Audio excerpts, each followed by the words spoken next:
Assalamualaikum, ketemu lagi kita di video pembelajaran Belajar IPA bersama Ibu Nirma.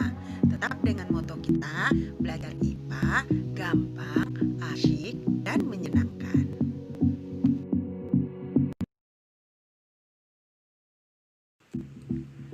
Materi pembelajaran kita hari ini adalah tentang yang pertama metagenesis, yang kedua sistem produksi pada hewan, yang ketiga metamorfosis. Silahkan kalian simak dengan seksama.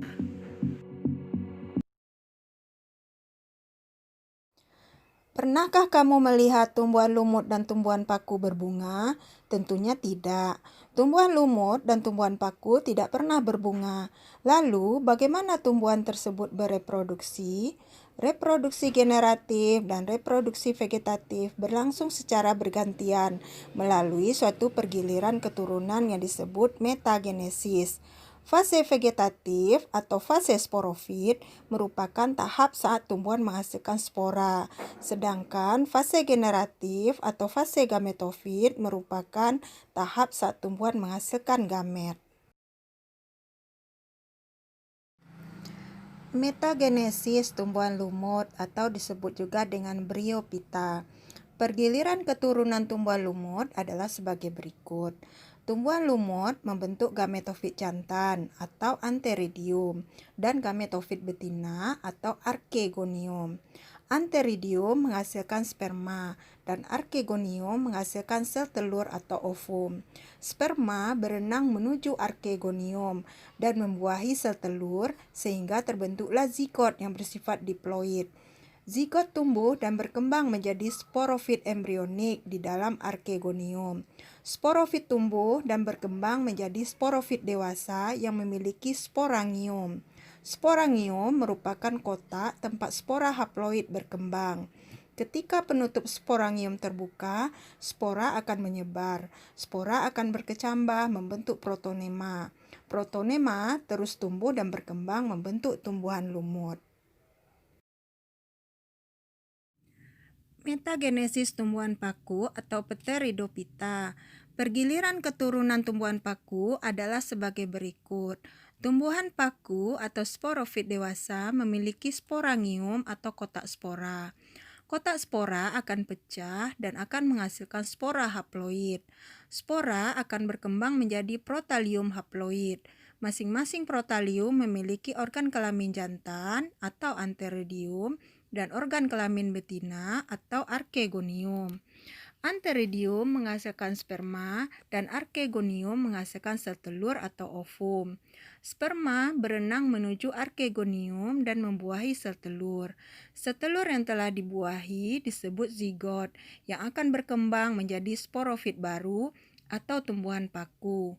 Sporofit berkembang menjadi sporofit dewasa yang memiliki sorus berwarna coklat. Sorus adalah kumpulan sporangium atau kotak spora yang berada di bawah permukaan daun paku. Di dalam sorus terdapat sporangium yang menghasilkan spora. Sekarang, marilah kita lanjutkan pembelajaran kita mengenai reproduksi pada hewan. Reproduksi pada hewan dapat terjadi secara vegetatif atau aseksual dan bisa juga terjadi secara generatif atau seksual. Sekarang mari kita bahas mengenai reproduksi vegetatif pada hewan. Reproduksi vegetatif pada hewan dapat melalui yang pertama, fragmentasi. Fragmentasi berasal dari kata fragmen yang berarti bagian-bagian. Individu baru terbentuk dari bagian tubuh yang terbagi-bagi.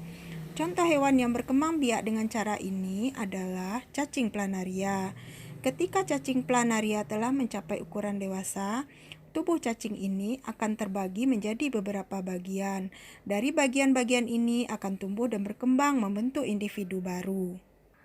Yang kedua, dengan pertunasan. Reproduksi dengan pertunasan ditandai dengan munculnya tunas berupa tonjolan pada tubuh induknya, misalnya pada hidra. Tunas pada hidra berasal dari penonjolan dinding tubuhnya. Tonjolan tersebut kemudian membentuk mulut dan tentakel. Setelah cukup dewasa, tunas melepaskan diri dari tubuh induknya menjadi individu baru. Yang ketiga, partenogenesis. Partenogenesis merupakan peristiwa perkembangan sel kelamin betina menjadi individu baru tanpa melalui fertilisasi. Jadi, individu baru merupakan individu haploid yang tumbuh dari sel haploid. Contoh organisme yang melakukan partenogenesis adalah semut dan lebah. Pada semut, partenogenesis menghasilkan semut betina yang mandul. Sebaliknya, pada lebah, partenogenesis menghasilkan lebah jantan. Pada gambar berikut terlihat ratu akan menghasilkan sel telur.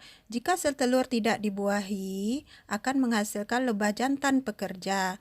Jika sel telur dibuahi oleh sel sperma, akan dihasilkan lebah ratu atau pejantan. Yang kedua, reproduksi generatif atau seksual pada hewan.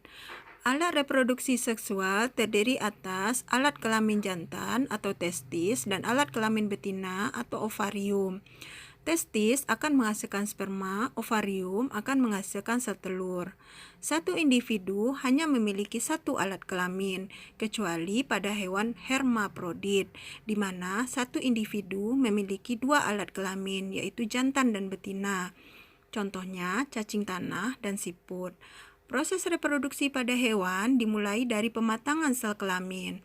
Sperma dan ovum yang sudah matang akan bertemu melalui proses fertilisasi atau pembuahan, peleburan inti sperma dan sel telur sehingga terbentuk zigot. Pembuahan dapat terjadi secara yang pertama eksternal. Eksternal adalah pertemuan sel sperma dan sel telur yang terjadi di luar tubuh induk, biasanya pada hewan yang hidup di air, contohnya ikan dan katak. Yang kedua, internal. Pertemuan sel sperma dan sel telur terjadi di dalam tubuh induk betina, contohnya sapi, ayam, dan kucing. Berdasarkan cara perkembangan dan kelahiran embrionya, hewan yang bereproduksi secara seksual dibagi menjadi 3 jenis, yaitu yang pertama, ovipar. Ovipar adalah reproduksi hewan dengan cara bertelur. Embrio hewan ini berkembang di dalam telur dengan memanfaatkan cadangan makanan yang ada di dalam telur. Dengan demikian, perkembangan embrio terjadi di luar tubuh induknya. Telur biasanya akan dierami oleh induknya hingga menetas. Hewan yang berkembang biak secara ovipar contohnya adalah burung dan penyu. Struktur telur sebagai berikut. Cangkang telur. Cangkang telur berpori dan terbuat dari zat kapur. Cangkang berfungsi sebagai alat pelindung dan untuk pembentukan tulang. Sementara itu, pori-pori pada cangkang berfungsi sebagai jalan udara dari dan ke dalam telur.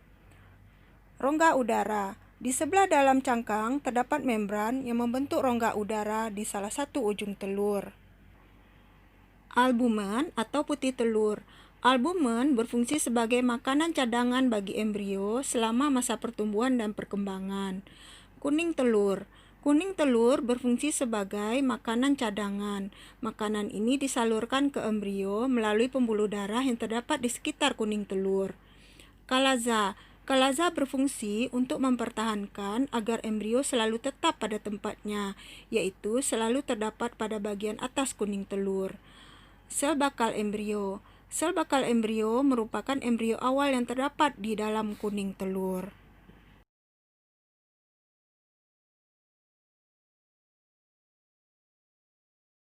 Yang kedua, vivipar. Vivipar adalah reproduksi hewan dengan cara melahirkan.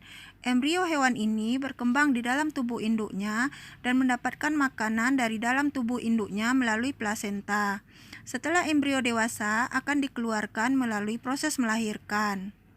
Contoh hewan yang berkembang biak secara vivipar adalah kucing, sapi, paus, macan, kelinci, dan lumba-lumba. Ovovivipar. Ovovivipar adalah reproduksi hewan dengan cara bertelur dan melahirkan. Embrio hewan ini berkembang di dalam telur yang masih berada di dalam tubuh induknya. Setelah cukup umur, embrio akan menetas dan keluar dari tubuh induknya seperti melahirkan. Hewan yang berkembang biak secara ovovivipar, misalkan platypus, ikan pari, ikan hiu, kuda laut, bunglon, dan kadal. Berikut ini adalah video proses melahirkan pada kuda laut. Kenapa Ibu pilih video ini untuk ditampilkan? Karena reproduksi pada kuda laut itu unik.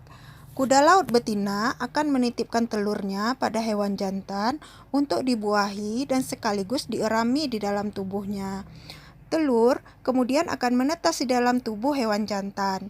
Hewan jantan akan melahirkan anak-anaknya. Anak yang dilahirkan dapat mencapai lebih kurang 2.000 ekor. Selanjutnya, marilah kita bahas mengenai metamorfosis.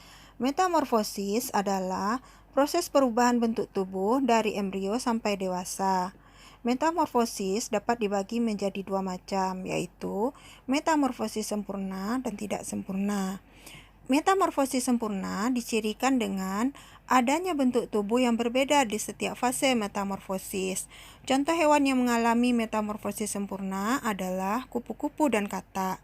Tahapan metamorfosis kupu-kupu mulai dari telur, larva atau ulat, pupa atau kepompong, dan imago. Katak mengalami metamorfosis mulai dari telur, berudu atau kecebong, berudu berkaki, katak muda, dan katak dewasa.